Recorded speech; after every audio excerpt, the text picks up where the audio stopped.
Após as eleições, o cenário político brasileiro é visto como um momento que pede maior participação da sociedade. Roberto Fernandes conversou com a cientista política Arlete Borges sobre o assunto.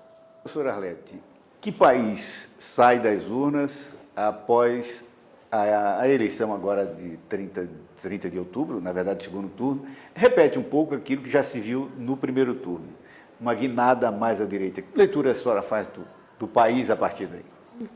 Então, nós temos, assim, de modo muito destacado, pelo menos dois aspectos interessantes para essa análise, que é, primeiro, um deles é esse ponto que você destaca, de um realinhamento das forças políticas, partidárias e ideológicas, no sentido de um esvaziamento, de um enfraquecimento dos partidos de esquerda, notadamente o PT, e o fortalecimento do campo mais centro-direita.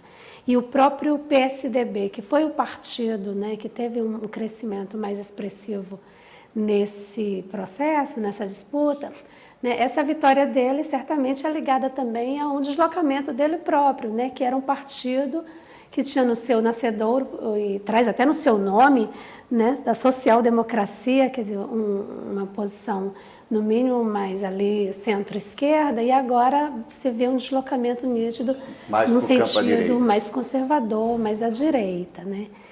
E outro traço muito importante para a gente analisar deste cenário é uma nítida desmotivação da sociedade em relação aos processos eleitorais e, num certo sentido, e esse sentido inclusive é preocupante, uma desmotivação em relação à própria política. Há um aspecto também desse processo eleitoral que são os candidatos que se apresentaram como não político. Exato. Esse discurso do não político, quer dizer, ele não é político, mas está entrando na política. Está entrando. E esse é um discurso preocupante, aí sim é o lado... Porque as eleições, o processo da democracia representativa, ele tem na sua concepção, no seu desenho, esse vigor, que é assim, o método é que a maior inclusão possível de eleitores, o Brasil nesse sentido é muito bem sucedido, né? Mais de 70% da população participa, né? Incluída como eleitor, mas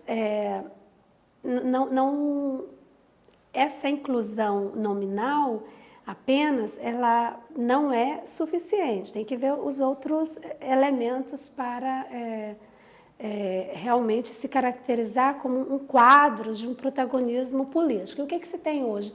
É um desmonte da atividade política, como se isso fosse coisa de corrupto, como se isso fosse coisa só de bandido. E isso é ruim, porque não tem escapatória. A dinâmica eleitoral, como eu estava querendo dizer antes, ela tem os seus próprios métodos de punir e premiar os bons políticos e os bons gestores, né? A saída, muita gente tem colocado muito na reforma política. Mas a reforma política depende muito do Congresso que você elegeu. Claro. Então a saída estaria muito mais, de novo, na tentativa de reorganizar o movimento social que, de alguma forma, estava meio que anestesiado?